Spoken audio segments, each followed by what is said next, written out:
Salut les amis, alors je vais faire une petite vidéo sur le bienvenue au Canada pour le dépliant. Donc, on va passer à travers les petits éléments qui sont sur la feuille pour que tu t'en souviennes. Alors, premièrement, je vais juste essayer de centrer.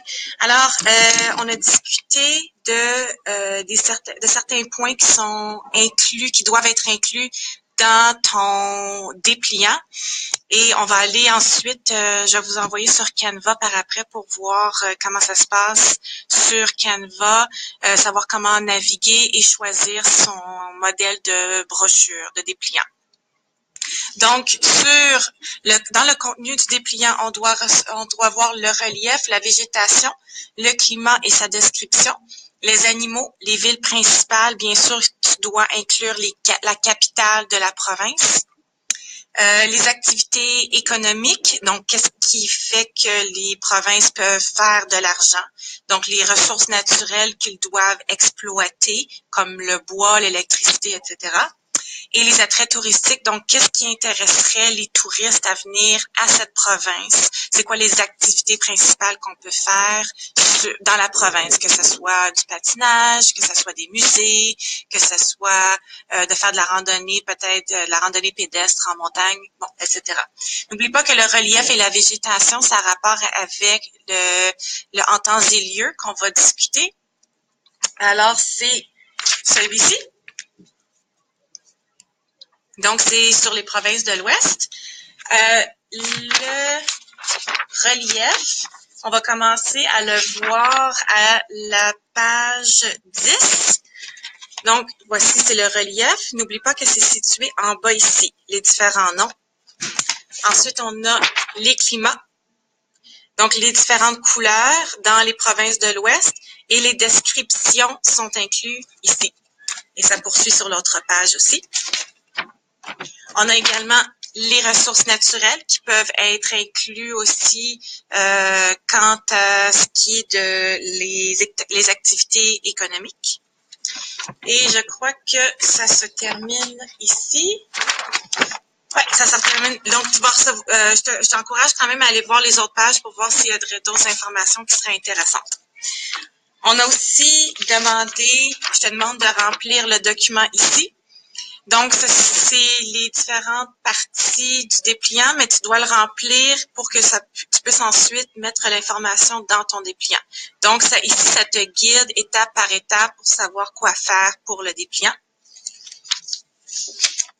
Ah oui, et n'oublie pas que ces deux sections-là ne sont pas à faire. Donc, pose-moi pas des questions par rapport à ça, s'il te plaît.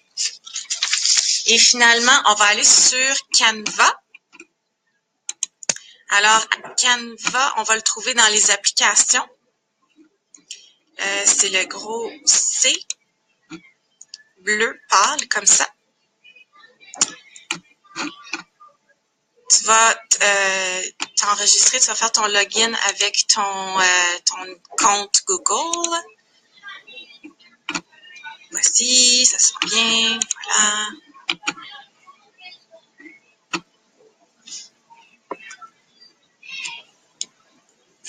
Et ensuite, tu vas aller à brochure, que tu as peut-être déjà vu. Sinon, tu peux aller dans Create a Design. Tu descends à Marketing Materials et tu choisis brochure. Et pour brochure, on va en choisir un plus précisément. Le tout premier qui est ici. Donc, ça va être celui-ci qu'on va choisir. Donc, ça devrait conclure... Ah non, une autre chose que je voulais vous préciser. C'est marqué ici en bas, les choses à ne pas oublier. Donc, n'oublie pas que ta page couverture, elle doit être bien colorée, des belles images. Et n'oublie pas de créer toi-même un slogan. Donc, qu'est-ce que ça veut dire un slogan?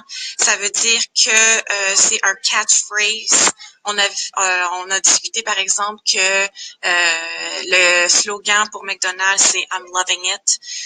Quand ça vient aux provinces, celui du Manitoba, je crois c'est Canada Heartbeats. Donc, c'est des trucs, des catchphrases qui viennent inspirer, dans le fond, de venir t'inciter à venir visiter la province. N'oublie pas d'inclure le site web officiel de l'Office du tourisme. Et le site web, je l'ai déjà mis dans Google Classroom, alors c'est facile à aller chercher. Et bien sûr, il faut toujours que ta présentation soit propre, bien organisée et soignée. Alors voilà, ça conclut ma présentation. Et si tu as d'autres questions, n'oublie pas de venir me voir. Bye!